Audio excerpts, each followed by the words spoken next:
Ladies and gentlemen, please rise. And now to honor America, please join in the singing of our national anthem. Representing the three-time Stanley Cup champion New Jersey Devils, Arlette.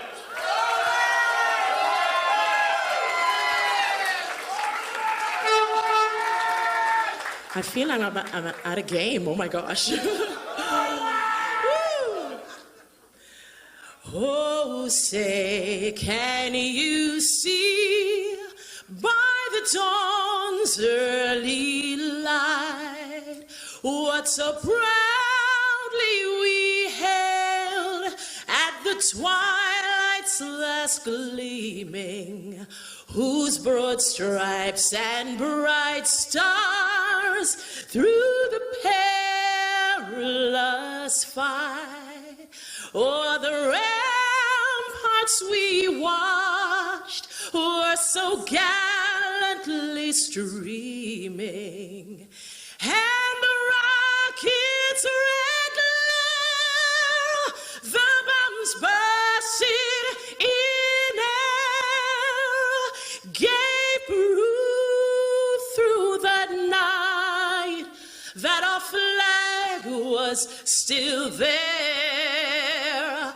Oh, say, does that star-spangled banner yet wave o'er the land of the free and the home of the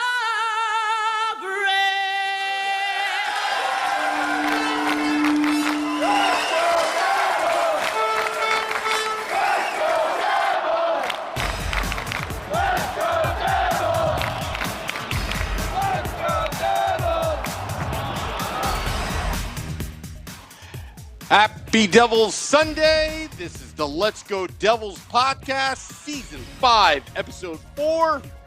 New Jersey Devils 2021-2022 season expectations.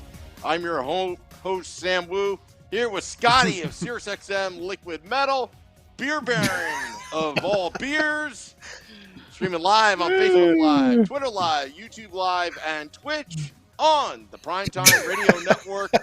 The most infamous, famous Devils podcast, the most commented podcast in the history of New Jersey Devils podcast, which would be live for Let's Go Devils Game Day live and post-game live at Taj Lounge 973 outside the Prudential Center.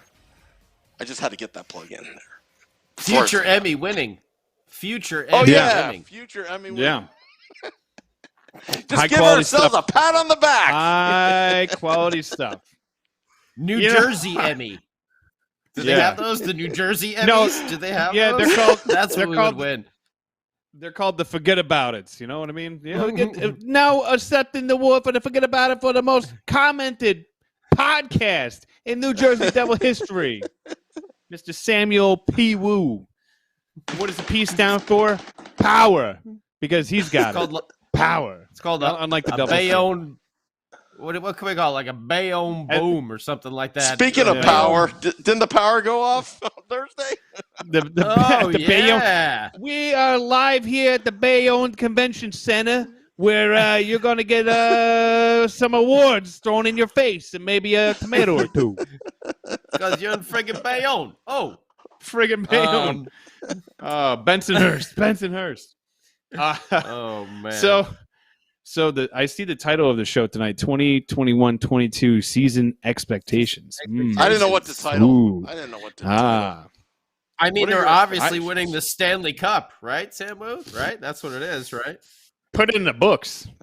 Put it in the books. After this weekend, watching my teams, the Giants, yeah.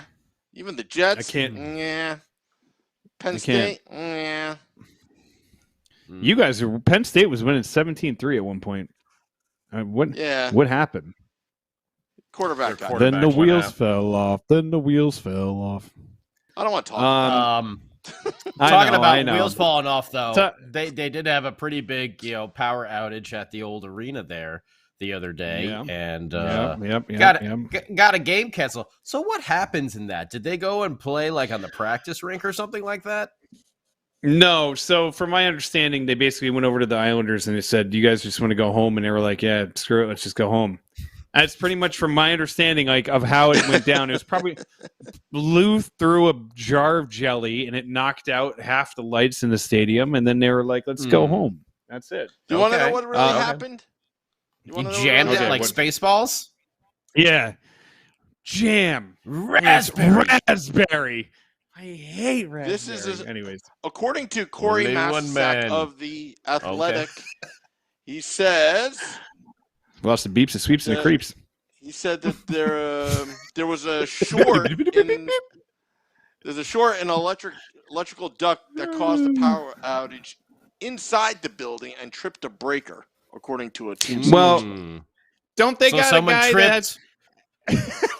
Someone tripped, and pulled the cord out, and that's basically what hapappened. And it took a really long time to reboot. There's nobody that could go down. Yeah, what is it, like the scene from Jurassic Park, and they sent freaking what's his name to go check it out? Hours to reboot this, man. Are you kidding me? You go in there. Everybody knows how to do it. You go in there. You look for the one switch that's a little askewed, and you just pop it back and pop it back. Bada bing, bada boom. You're done. Guys, it doesn't take an electrician to flip a switch. I got it. Call Bayonne Bill. Bayonne Bill, get over here. He'll fix the old outlets for you. Plug it back in. Don't worry. I'll give you a good deal. Cost $2,000. I'll charge you $1,800. He's got a confession he's trying to get to. I think he's the one that put the power out. Kind of. I blame my dad. Do you know why I blame my dad? Oh, why? My dad was the chief electrical engineer of the building company that built the Prudential Center. So you should tell him. There you go. So that was torn, and he retired in 2009. So, the last couple of years, you're kind of milking on the job. So that's probably what happened. And Sam, I blame my dad. You might have just gotten your dad sentenced to some kind of jail time for that. So let's refrain from that. I am sure your dad did an excellent job through and through. Yeah, superb. Jeez. Yeah. Well, don't tell Dad to listen to this episode. Nah, he's retired right now. He's no longer in the state. Oh, he's out. He's out of state. He's out of country. They can't bring him back. Well, all right. So, if anyone was there, that's kind of a bummer because you're expecting to, see a hockey game, and then all of a sudden the lights go out, and they didn't come back on, and then the teams aren't playing. And it might have been cool if they moved everything over to the practice rink. I know that would have been a whole kerfluffle with security and all that sort of stuff. But I could just imagine that, that would have been a cool little thing to happen. The teams play on that smaller little mini arena right there. Maybe some of the fans got in. I don't know. I know it didn't happen, but I'm just daydreaming. They didn't play, and they just went home. So that kind of sucks because we lost a preseason game. Those are opportunities for some players. And what we saw today is the roster getting trimmed up a little bit more over there. Yeah, that's right. Oh, bye, Sam. I didn't know Sam was leaving, but all right. He's got stuff to do. Oh, okay. Oh, now he's back. No, he's back. Yeah, we want to make sure that you're just there. Just want to make me look like a liar when I said he has stuff to do. No, he's got stuff to do. You can go do your stuff. We understand. Yeah. Yep. But we did have a couple more cuts today, and one of the surprising cuts was Jesper Boquvist. This is someone go ahead. Well, I was just going to say this is someone that has now been in the system for quite some time. We've heard about, we've seen him play. We saw when he came up first, a little underwhelming. His last call up, he did seem to have a step, in his game. On the ice, skating, seemed to be in better positions. I don't know. Just seemed to have a little extra jump in his game, and he seemed like a different player. Maybe the time in the AHL did him well, but obviously in this preseason, Did he score? I don't know. I don't know if he scored. Maybe he could have scored in the Islander game. Who knows? But, I guess the signing of Jimmy Vesey kind of, solidified it, though. Yeah, I guess they were waiting on that, but Vesey signed, Boquvist demoted, and it could be something where Jesper's back in a very short amount of time. However, we will say, though, Mercer and Holtz are still around. Look out. But Jimmy Vesey is signed, and Jesper Boquist, along with there was someone else. The goalie got moved down, and someone else they just cut. I can't remember. Yeah. Why am I blanking? Honestly, you know what? There's it was Boquist got sent down, and Schmidt, the goalie. Schmidt, the goaltender. He was always going to get sent down. That's no surprise, right there. Yeah, that's not a surprise. So there was those news, but first of all, Vesey being signed, I think is a smart move because you need a veteran in that locker room. It's not going to cost you a lot. I think it ended up being like 800 or something like that, 800,000. Mm-hmm. So it's not going to cost you. It doesn't even cost you $1 million against the cap, which is nice. It's a 1-year contract, kind of a prove me deal. So it's a nice setup. It's a prove me deal. If it works out, great. If it doesn't, you can, put them on waivers at some point in the year and just say goodbye. Thanks for your service. But I think Boqvist going down to the AHL was not an indictment on him, but more of a proclamation that Dawson Mercer has put a cement foothold into this lineup, and he deserves to be here after his preseason, after his camp. Now, can he carry this over into the regular season? Because we've seen guys flash in the preseason, and then you get into the regular season and things just don't really work out because now you're playing against the regulars. Now you're playing against, they're either their top full goaltender speed. And full speed, or you're playing against their, even their backup goaltender, which are better than some of the third, fourth stringers that you go up against in the preseason. But I will say this.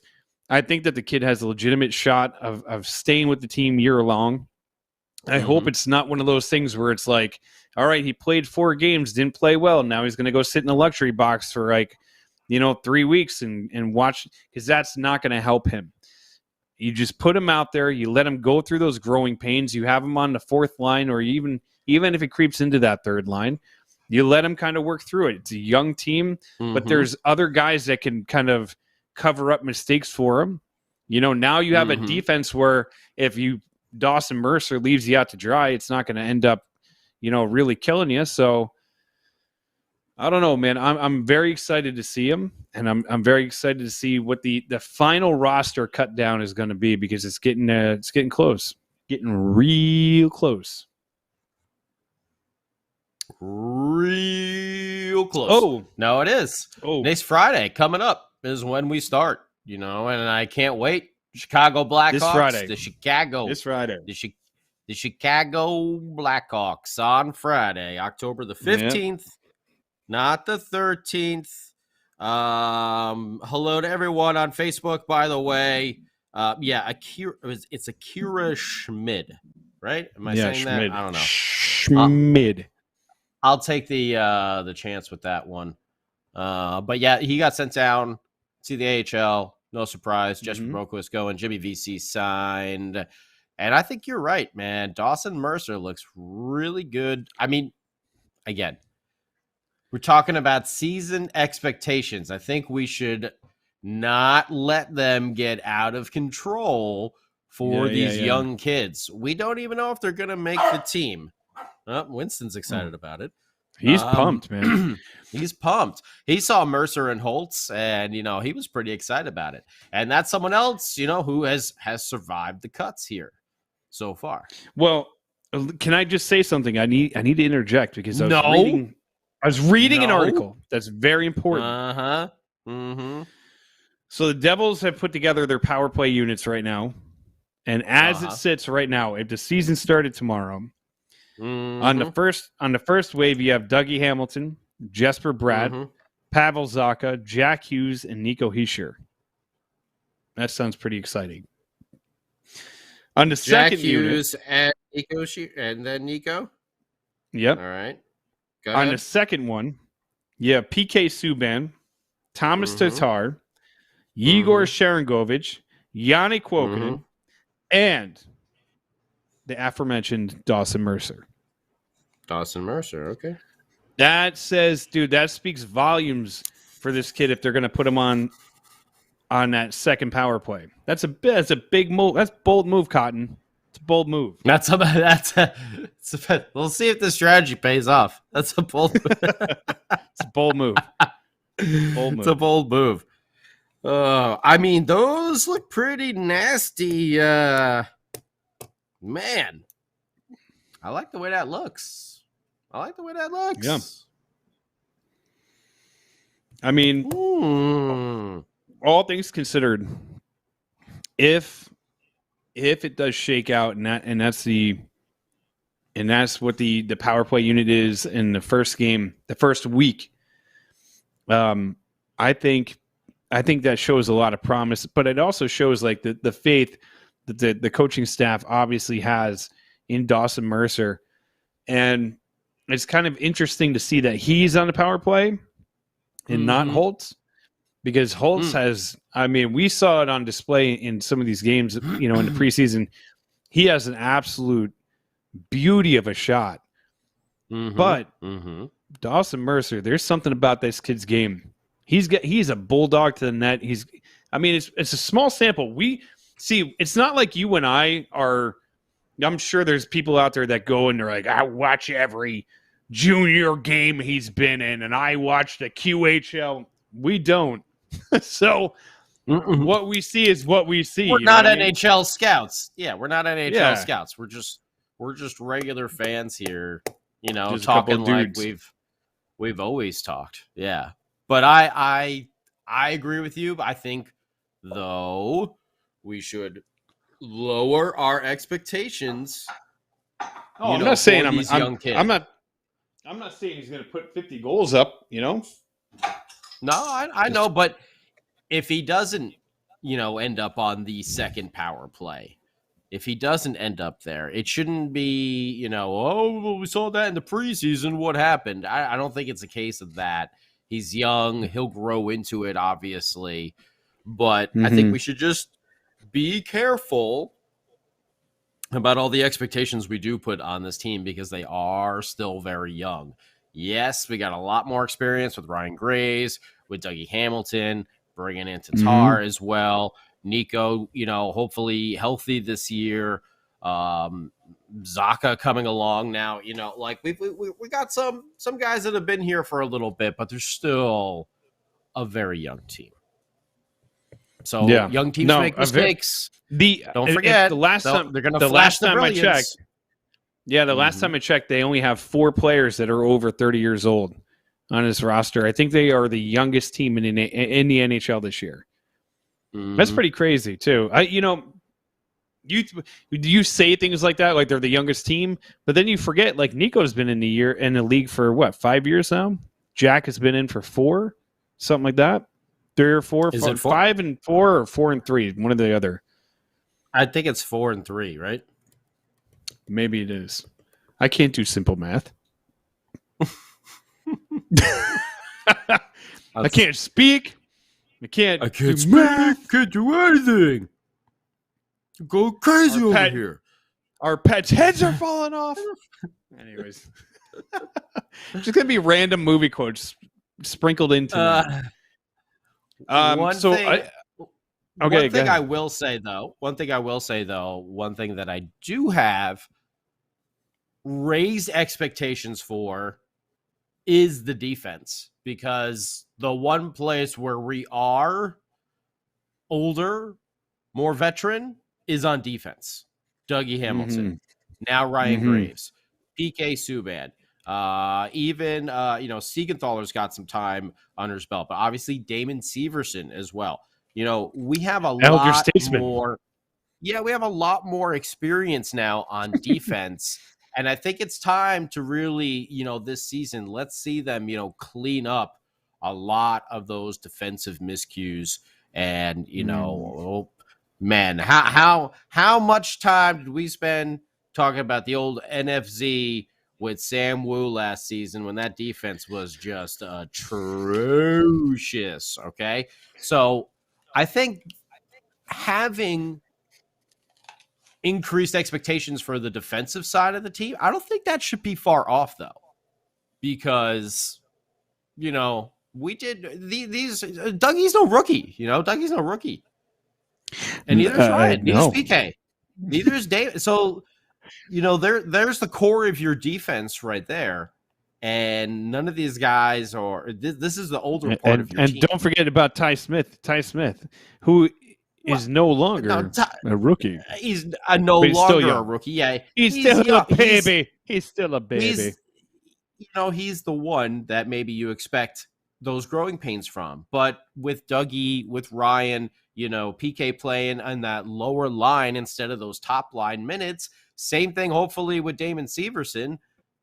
We should see better results from that defense.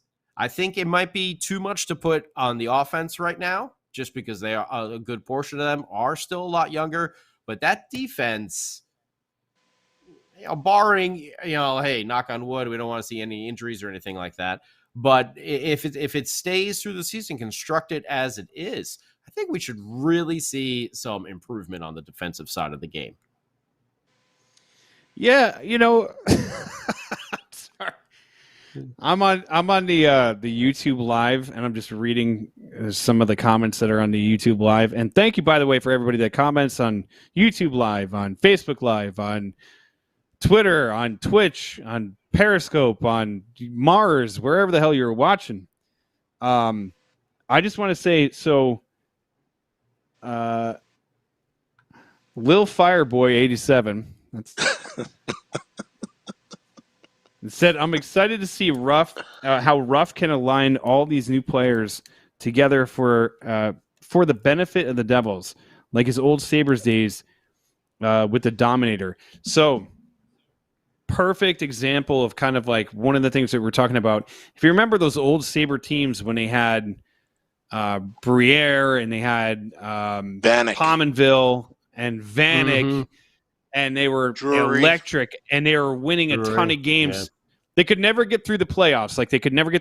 But they were always a hard team to face. They were always a quick team, a fast team.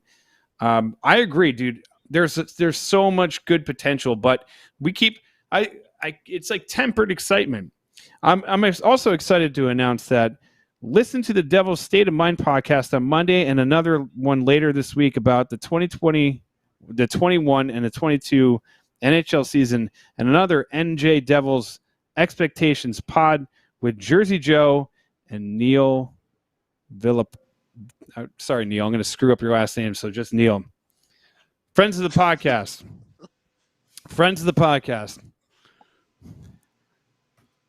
You don't have to put it in the comment section. I'll say it for you.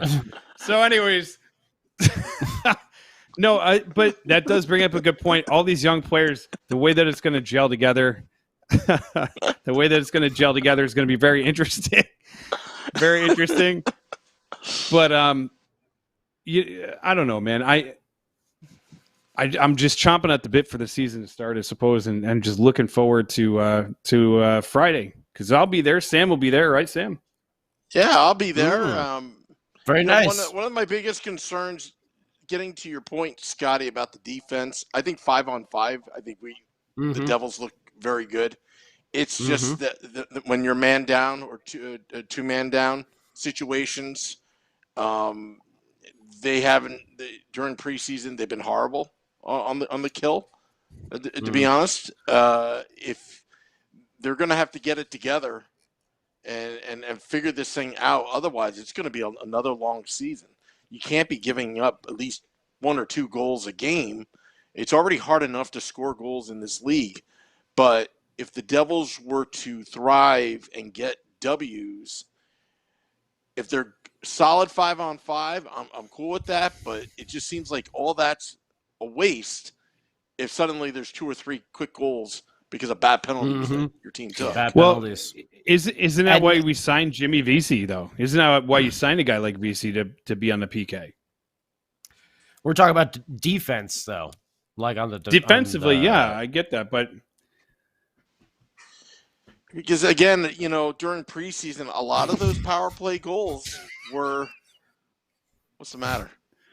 Nothing. No. Well, Jimmy's a forward. No, we're talking about the defense not doing the NFC and letting it down. But I mean, towards the end of last season, they started to pick it up. I mean, that penalty kill started to improve towards the end of last season, and you can just tell by the positioning that there's not like 3 guys in front of the crease unattended.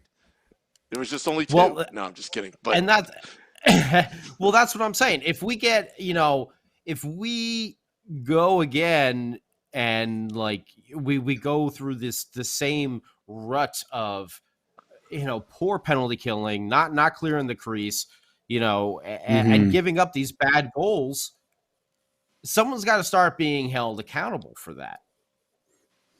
I think we've made the improvements roster-wise where the defense shouldn't be giving up that much. So if it does start happening again, it can't be the players this time. Not with a lineup. It can't be the players. But here's the good news. I think during preseason, if this carries over into the regular season, because it is preseason, the Devils didn't do that badly on faceoffs. Last year, they were terrible on faceoffs, especially key defensive faceoffs, especially on the kill. But if they can improve on that part of the game, I think that may alleviate, a lot of the stress on the defense, especially on the penalty kill. But but really becomes a puck possession thing. So, but I just don't like the numbers so far that we've seen, through preseason, where it just seems like there has not been any kind of improvement. It kind of regressed from towards the end of last year when they were improving. Yeah, but that also preseason is you're tinkering with things. You're trying to move guys in and out of it. It's not like your everyday, this is who's going to be in my lineup, So I think what you're going to see is that, the old Lou thing. Take a season and you break it down into portions. So you take the first 10 games of the season and you look at how the PK does in those first 10 games, and you kind of you assess it after that. Because in the first couple of games, it could be rough. It could be really rough. You got a lot of new faces in the lineup. When I said Jimmy Vesey, first of all, I got distracted. That happens easily. A squirrel could run by and I get distracted. But bringing in a guy like Vesey who's supposed to help with the PK, it's not just on the defenseman. It's on those forwards too. And a lot of the times, like, this is why a guy like Blake Coleman was so valuable to the team when he was here. And when he, coming into free agency this year, that was a guy that I was hoping that the Devils would go after, for nostalgic reasons, obviously, but also because on the PK, he was always very reliable. He was always a threat to go down the ice and score a shorthanded goal. And that's something that we were missing as well in the last couple of years. There was no threat. We would get hemmed in for, like a minute and a half straight of a PK. And Mackenzie Blackwood's like standing on his head, or, we're getting lucky because we're getting in the lanes and we're blocking shots, but we're not clearing the puck. And that's what one of the biggest problems is. Like, you need to just be able to get everything out. Just clear the puck. Get it out of the zone. You don't have to be fancy. You don't have to have this breakout play that's gonna, wow everybody. Just get the puck out of the zone. That's it. Okay. Well said. I think Sam Wu has been saying that too. That's our old NFC, the no fun zone right there in the middle. Clear the puck. Because majority of the goals are not, look, if you can force the other team to play that perimeter game and you just own that area it's going to do a whole lot of good because during preseason, most of these goals are coming right in front of the goaltender, and there's not a body on that player. And it's like time and time again. It's like deja vu. It's like, I'm watching last year, and that kind of worries me. I saw some rough ones there with just some open dudes in the slot, just like, come on, guys, like get in there and take it out. So, I mean, if this defense now doesn't perform, I think it's kind of fair for us to be like, hey, bringing in Graves, bringing in Dougie. Yeah. PK is now not playing those big lines, big minutes anymore, like. And who does that fall on? Who does that fall on? Does that fall on Nasruddin? Does that fall on Nasruddin? That's what I'm wondering. And that's the one thing that I thought was always interesting about the Nasruddin experience, right? I guess you could say it like that. Is that he was the interim coach. He had the team playing pretty dang well. During his tenure, they're not lights out defensively. The PK has been like so. I don't know if he's necessarily the one that's in charge of the PK anymore. But when Ruff got hired and they were like, all right, Naz, come on back. You want to come back? And he was like, yeah, sure. It was such a weird circumstance. So if it doesn't change, you're 100% right. If it doesn't change, if something doesn't give, because right now you brought in these big time pieces. You brought in the big fish. You brought in the big fish of the free agency market. The biggest fish. You landed Jaws. You brought his ass up on the dock and you hung him up with that rope. And you're like, hey, look at this big giant shark. Yeah. Well, now, and he made a pretty slick trade too, and you greatly improved the defense. Yeah, and so now you have. It's not that they don't have any excuse. Because remember, these guys are all fresh. They're new pieces, but they're also professionals. So it shouldn't take 35 games in and we're like, guys, come on, we gotta start to gel. It's a little ridiculous. But and you have a veteran coach in Ruff, but I think you nailed it on the head. If it doesn't improve, then it might not be the players. It could be easily the system. Yeah. Well, here's the thing: the Devils are pretty much starting the season at home in the month of October. They're gonna be. There are no excuses. They're gonna be playing every game pretty much at home. Although last season they stunk at home. It seemed like anytime they were at the Prudential Center, it was an automatic loss, right? But remember when Ruff was hired? He came from the New York Rangers. He was responsible for their defense. He wanted to do another part, get another part of coaching, to learn another part of coaching. And I remember talking to a lot of my friends that are Ranger fans. They're all laughing, oh, you guys can have him. You guys can have him. And one of the biggest complaints that they had was the defense. So I don't know. But when Nasruddin was the interim head coach, it seemed like they were a decent, cohesive penalty killing unit. Yeah. Towards the agreed till the stoppage, the COVID stoppage. So I'm kind of wondering, is it personnel? Is it coaching? Is it a little bit of both? Maybe Fitzgerald is thinking maybe we just lack size and toughness back there, which is what we've been complaining about here on the Let's Go Devils podcast. But I think they kind of addressed that with Dougie and Ryan. That's some size and toughness right there. So we really won't know till probably mid-November if it really worked, and it does take a few games to gel. They lost that one game. Absolutely. Yeah. Yes, I'm not saying the first game,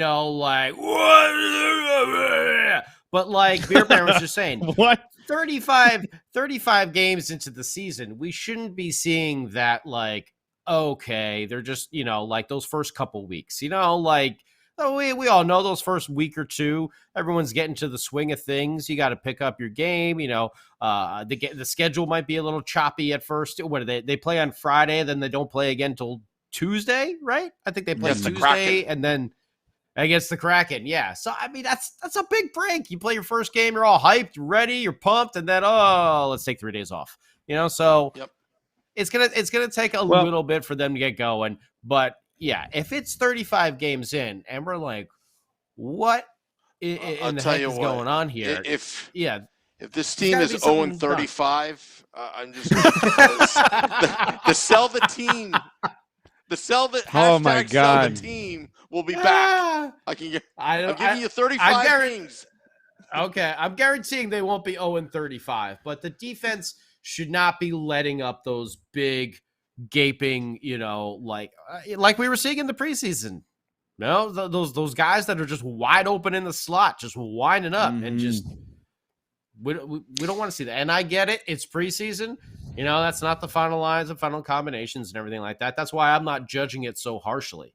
But just like that, when it comes regular season time, yeah. Well, I mean, that was the JV Devils. That was the JV Devils that they beat. And we didn't even get to. We haven't even talked about the old the incident. Have we talked about the incident? Well, that Chris Kreider wanted to prove a point that he should be captain by going after PK. Well, I mean, basically, I think it was an unfortunate situation. I feel bad for Ryan Reeves there. That was absolutely. Tough. That was a tough one. I don't really. I mean, it kind of, it just looked like some really all really those bad Joe timing. Theismann type injuries are just. Oof. You're not human you're. What is the final word on Reeves though? Did he break his actual foot, or did he break his leg, or is it just lower? Or was body it a bad injury? Sprain? Lower body injury. I think it's a lower body injury. Yeah, I think right now he's in a lower body injury. That's probably. But I mean, like day to day, week to week, month to month. A lot of people are like, "Oh, PK slew-footed him," and I'm like, "We don't really know what the definition of a slew-foot is, but that's all right." But I was looking at the play; it didn't look like PK was really going into intentionally like take his foot out. A lot. If anybody's, he was bracing. He was bracing to get into the corner. And if anybody's ever played hockey before, if anybody's been on skates before, and you're going, into the corner, spreading your feet out to kind of like slow yourself down. I mean, it didn't look. Listen, I know we'll probably sound like homers, we're going to sound like biased people. Play. But it looked like an unfortunate play, and I don't think PK's ever been. Well, no. Look, PK. I don't know. I was going to say I don't know. T-shirt last year. Accidents happen. It's part of the game. It's part of the game. Yeah. It's equal opportunity. Not only does it do it to the Rangers, but he does it to us too. By accident. I think it's just a really just one of those bad timing plays, and it just you feel bad seeing someone go down like Tavares in the playoffs when he got the knee to the. It was just like you couldn't how did that all time out in turning and you're like how did that happen? In a blink of an eye, yeah. So I mean, but it just you feel bad for, but you never want to see a player get hurt like that. So no. But yeah, that was some news. I just wanted to know your boys' opinion on it. I think the Capitals and Tom Wilson are going to pick on the Rangers opening night. You mean the owner? Do they have the Capitals opening night? Is it Capital? I think so. I think so. Oh man! Let me look at the schedule just to double check. But yeah, I think so. Oh wow! After all that, wow. They lost. Oh man, is it in DC or MSG? Oh, you mean Tom Wilson's house or in DC? It's in DC. Yeah, it's in the Wilson household. It's in the Wilson household. Oh, it's in the Wilson household. October 13th, 7:30 p.m. Eastern. Wow. So talking about expectations of the season, right? Talking about expectations of the season, one of the things I wanted to talk about is what do you think? God, I don't want to start a whole debate. So the whole scare with Mackenzie Blackwood and getting pulled because he might have been positive. There is an inconclusive test. Well, it came back that he tested negative again, right? So now there's a report that he's leaning towards getting vaccinated. I don't want to get into what views and opinions are about who vaccinations and this, that, and the other thing, but he is the only person on the team that is unvaccinated. If he did test positive, the Devils could have fined him and not paid him. And there's other things that they could have done, suspended him without paying all those other things. And that's NHL rules. That's not the Devils trying to be harsh on him. That's the NHL rule on how this is going. But do you think that him being vaccinated and just getting it over with is probably the best thing that he could do right now? Or do you think that this is like, hey, it's your personal opinion, man, you do whatever you want to do? Because it's just, if I were in his shoes, just get it done with, man. Who cares at this point? Just get it done. But whatever. I can't say how he feels about it. Yeah. Well, I mean, that's his deal. Whatever. Like you said, he has the choice to not get it, and the team has the choice not to, play him, or whatever. Mm-hmm. So whatever it is. I wish they would, whatever. Just don't want it to be a distraction to the team. During the season. That's my main concern. Distracting to the team. But I mean, it sucks because it's supposed to be your number one goalie.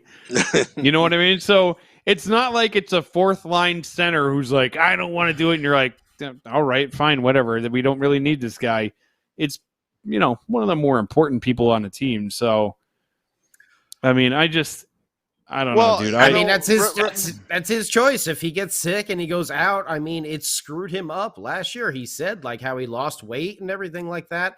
And I don't know the guy's personal story, but if he whatever, that's his choice. I mean, if he gets sick again and he's out, then it's his career. Those are his personal choices to make. If the Devils feel like it's going to be a distraction, then maybe they should start looking elsewhere for backup goalies. The good thing, Bernier is going to be a blessing. I feel like he's going to play a lot more. He had a couple clunkers. He had a couple clunkers in the preseason. I hope he's better than that. But yeah. Well, we'll see. Again, preseason, not putting too much stock into it just yet. We'll see how they play in the regular season, but I don't know. I have a feeling that Bernier is probably going to play more. So we'll see. We'll see what happens. I want to focus on the positives. I mean, when it first came out, there was one player that was not. At least he came out and said, "Hey, it's me," instead of us guessing, because there were so many rumors which player was which, and everyone's like, "Oh, the janitor at Prudential Center overheard this guy that looked at went to the nurse's office and found out that it was blah blah blah."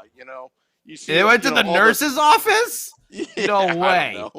No way. Do they even have a nurse? They gotta have a nurse's office. Can you go to some guys hungover and they try to go to the nurse's office to skip out on practice? I don't know. I got a note. I got a note from my mom. That says I don't have to practice. Can I go to the nurse's office instead of doing my sprint skates today? I got a note. I think I got to lay down, Coach. Coach Ruff. Come on. It's been rough, Coach Ruff. Focus on the positive here. Tom Fitzgerald came out. He says we're trying to help him. We're talking to him. Mm-hmm. Mackenzie Blackwood said he's talking to his friends and family. So at least they're talking about it. It is. What happens, happens. What it is. Yeah. I hope. Whatever it is, if he's got some sort of health, I hope they figure it out or whatever. But like I said, it's his choice, but it's also the team's choice then not to play him and do what they want in the same aspect. No one says that you have to play a certain player. Yeah, you don't have to do that. So if that's what it comes down to, then that's what unfortunately, I don't think it's going to. but I mean, like, it is what it is. It's his career. I just want to interrupt this for a second and just let you be aware of something that Scotty and I are actually playing each other in fantasy football right now. And Josh Allen just threw like a 70-yard bomb to Dawson Knox. Mm-hmm. You got to be absolutely kidding me. I was beating you by like 50 points before. All right, anyways. I hate fantasy football so much. I hate it so much. Anyways, that's why I had this big reaction. I'm like, son of a... All of a sudden, my phone goes bing. I'm like, what's that? Oh, cool. Cool. Did a squirrel go by? Basically, yeah. A buffalo squirrel just ran by. That's the other. Anytime someone sends like a behind the scenes text message during the show, Scott just blurts it out over the air. Oh yeah. Yeah. I'm like, yeah, that's what happened. Squirrel. What? Are we doing a live show? Huh? Squirrel. Live? No, we're not live. Who cares, man? How about these? Hey, that car's blue. That we could potentially have, coming forward for this season on offense. Thinking on offense, I gotta say, that I know they probably wouldn't keep him there, but the thought of that Sharon Govich, Hughes, and Holtz, whoo! I mean that was fire. I don't know where they're going to end up with Tatar. Is he going to end up with Hughes? Is he going to end up with Nico? Where's Brackett going to be? Is Brackett going to get moved down to the third line? Is he going to stay on the second line? There's going to be a lot of interesting questions, and I think there's going to be some different pairings this year than what we're used to, maybe. 100%. And there was a few people who were saying that, Holtz might be better served starting the year down the AHL and then just kind of maturing while he's there. And I don't disagree. I mean, he was only 19 years old, 18, 19 years old, something like that. But you got to look at it like this. They have options, which is more than they used to have. So, being able to kind of like maneuver some people around is good. But the one thing that I hope that they do is be consistent. We've talked about this before, where whatever line combinations they come up with, whatever your top line is, whatever your second line is, whatever your third line is, all that kind of stuff, no matter what it is, let them grow together, let them go through the pains, unless you see obvious like reasons that they should not be together. You know what I mean? Like maybe there's, I don't know, a couple of guys that are just not working out, or, maybe you see somebody and you're like, you know what, this guy would be better on Jack's wing than on Nico's wing, just because of the way they skate together, blah, blah, blah. There's reasons that you move guys around, but trying to keep lines together to be consistent is paramount, especially in the beginning of the year. And I think it's obvious, but you just want to see them gel. You want to see them grow.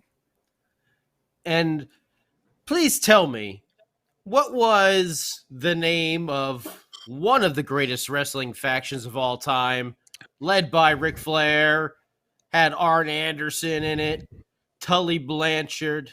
Do you know the name of that faction? Enlighten us, would you please? And it's called the Four Horsemen. All right? The Four Horsemen. Four lines, Beer Baron. That's what we need. Four lines. And deep. And with this lineup, I think we can actually have some effective four-line play where you're putting people out there and you're not concerned about a fourth line that doesn't get the job done, that gets pinned in all the time, that doesn't pinch in with some timely goals, that doesn't play a physical. I think we're going to be able to really roll four lines this year, and you may see someone like a Jesper Bratt at one point get pumped down there, and it's not going to be such a bad thing.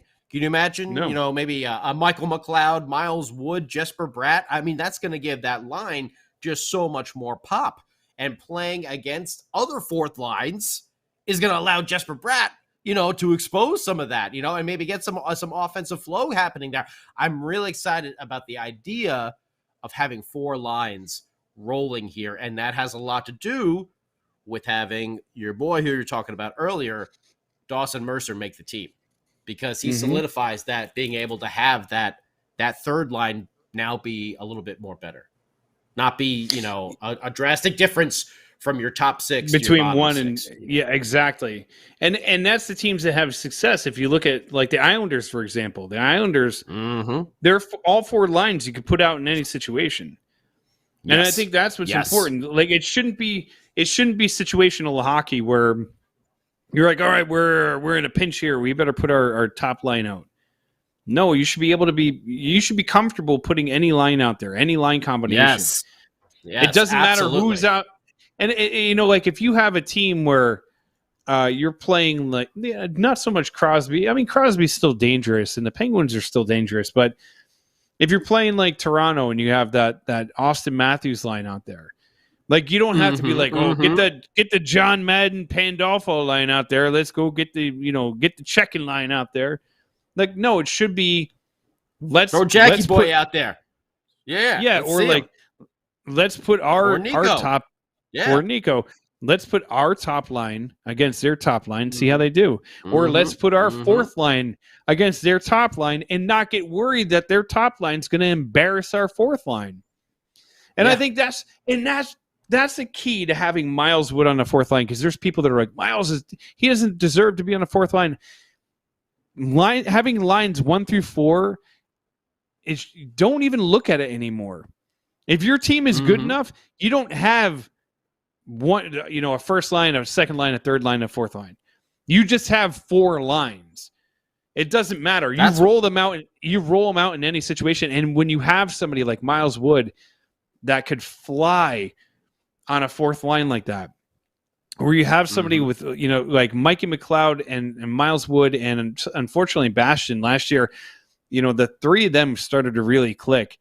And honestly, like if you can what about a Jimmy Vesey this year? Yeah, well, if you could generate momentum with a fourth line, but also understand that fourth line is going to contribute, not just to like, hey, man, we'll beat you up with our fourth line. No, they're going to score goals. They might push you around, or they might, stretch the ice a little bit with Miles' speed. There's a lot of good things that could happen, but you're right. You have to have all 4 lines rolling. What if Kuokkanen goes down there on that wing there? I mean, there's just a whole world of possibilities. I mean, you could have Vesey, Kuokkanen, Mercer. Oh man, there's so many different ways that they're going to be able to go. It just gets me very excited that we're going to be able to roll those 4 lines like that, because you're right. That's what a winning team does. They can't just, keep shortening the bench every single game. You got to be able to compete on all levels. And that, of course, is something that we've missed. And maybe sometimes we weren't, weren't missing the we were missing the top line aspect of it. I think that is going to be something we're going to start seeing, pop a little bit more. Jackie Boy, Nico being healthy, having Tatar on there to help them out, kind of guide them if they do get a cold streak or something like that. Sharon Govich as well, if he does get a cold streak, that kid's shot. Woo! Woo, man, oh, baby. Oh, baby. And that's the other thing, too, is there's some guys on the team right now that are really starting to show their worth, right? So if you have Jack who's starting to cool down, if you have Nico who's starting to cool down, you don't have to have them out there for 20 minutes a game and hope that they get out of the slump that they're in. You have enough balance throughout your lines that you could throw that Sharon Govich line if he's not with Hughes, or there's other options on the team that it's like, okay, you know what, this line is cooled down. Let's roll Nico's line a little bit more. Let's roll, the third line a little bit more. So giving balance to the team is probably one of the most important things, outside the improvement of the defense, because obviously that's going to lead to a lot of offensive success. And that goes without saying. It's not just about the defense getting out of the zone or making outlet passes or being a presence where, well, first of all, something that we haven't seen in a long time is having somebody at the blue line that's a threat to make a slap shot that's actually going to hit the net and score. Because normally it's like, it's true, isn't it? Like normally, like they'll feed it up to the blue line. And it's like shanked 8 feet wide of the net. And you're like, I don't know what the hell you're going for here, pal, but you sure as hell ain't going to hit the net with that kind of stuff. So hopefully for the back net, the back netting, the protection for the crowd. That's all. Hey, I want to give a shout to our boy Omar real quick. And Omar just, threw some lines up there, Zaka, Heischer, Bratt, Kwoken, Hughes, Sharon Govich, Tatar, Mercer, our favorite former wide receiver of the Houston Texans, Andre Johnson. I forget he's on the team. Wood, McLeod, Vesey. All I will say, Omar, is I would say put Holtz in there, take Janssen out, and move Kwoken into that third line. And I like the way that looks a lot. A lot. Woo! You can even flip Tatar and well, oh man, it's exciting. I love this. It is very idea exciting. of all these young guys starting to pop, starting to come through. Man, I'm really excited for Jackie Boy and Nico. I think us as fans, we're really going to start to see them come into their own as NHL stars. You want to see these 20 to 30 goals. Lowering expectations. Here I am like, they're going to be stars this year. They're going to be, yeah. Oh my God. But they got all the making. They got all the tools. They do. They got the makeup. It's just hopefully the coaching staff puts them in the right place. Hopefully that the team gels. Hopefully goaltending is, and the goaltending doesn't even need to be like outstanding. It needs to be good. And that's what it is. Like Mackenzie Blackwood needs to be good. You let up 2-3 goals a game. This team should be competitive. If we could hold teams to 2-3 goals a game, because we should be able to match that. There's enough scoring. Are we Tampa Bay where we have guys that could score 50 goals a year? I don't know, probably not. Do we have guys that can put up insane amount of numbers that they're going to be breaking Brian Gianta's record? Or, oh man, they're going to be breaking this. They're going to be doing that. They're going to be maybe, I don't know. Maybe Jack Hughes could have a 40-goal season. Of course, they're all going to. Come on, Beer, but duh. Well, I know, but I'm just listen, man. I'm just putting this all realistically. Like we just no realistic stuff. Come on, we must. Come on, you want Jackie Boy to have that Connor McDavid and 100+ point season and put up numbers that nobody's ever seen before. I guess we're at the final thought process, huh? Oh, we're at the final. Oh, okay, we're at the final thought. All right. Well, I could turn off the music. No, it's okay. That's fine. It's 10 o'clock. I just want to say I'm super excited for the season to start.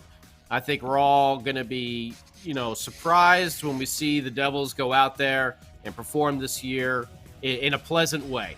The way we've been hoping for a while. I think that's what we're going to get.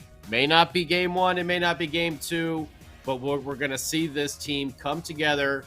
I think faster than maybe some are expecting. Yeah. Super excited. Have fun, everyone that's going on Friday. Have fun and be safe. Yeah, my final thought is I'm excited to go to my first Devils game in almost 2 years, and I can't believe it's been almost 2 years since I've been at my home away from home. But I'm very excited. It's going to be a great day. We have some. I don't know. I'll let Sam talk about all the other things, but it's going to just be a fun experience. Listen, there's nothing better than that, standing in the crowd, doing the whole opening, the whole video montage on the ice and the music's playing and they bring out the players and that just excitement in the air. We're playing the Chicago Blackhawks. It's going to be a good night. It's going to be a fun night. Well, just want to give a shout out to Frank the Tank. Frank, he is one of the top 3 potential PA announcers. The voting ends tonight. But Frank hung in there last Thursday with the power outage, so he wasn't able to announce, and I can't imagine what that would be like. But he handled it with such class and positivity that we all can learn from Frank. And also shout out to Aaron and Joe. They said some nice words about me, so I'll give you a shout out. Also, Taj Lounge 973 this Friday for Game Day Live, our pregame show, 6 to 6:30. For you, Baron, it's going to start at 4:45 p.m., so you can be an hour and 15 minutes late. And, well, I got work, man. What do you want from me? I got work, and then I got to catch it. I got to catch a train. It's Devils hockey. Come on. Yeah, I know. We'll be at Taj Lounge 973. Come join in on the fun because we are #WeAreFun. We're gonna Shorts guys bringing some merch. It's gonna be a lot of shenanigans. I'll do the starting lineups in the streets of Newark. We're gonna have speakers outside, monitors, so if you can't go inside because it's gonna be packed, you can watch us outside playing some music, fun, all that stuff. Enjoy the game, and then afterwards we'll have post-game live. Guys, we'll have a little team meeting afterwards and discuss everything, how we're going to do all this. Also, Vinny Parisi at Pucks and Pitchforks will be also with us, beaming him in from Chicago, live at Taj Lounge 973. Want to thank everybody for listening, watching. We're going to drop the podcast at midnight. I feel like the season is now started. Gentlemen, this is going to be a good one. I feel it. I'm going to be shouting how good and how much winning we're having, that instead of sell the team, it's going to be hold on to the team. We're winning. We're winning. We're winning right now. Because I feel it, and the young youth energy and team will make that happen. So, till next time, see you on opening night. Let's go Devils.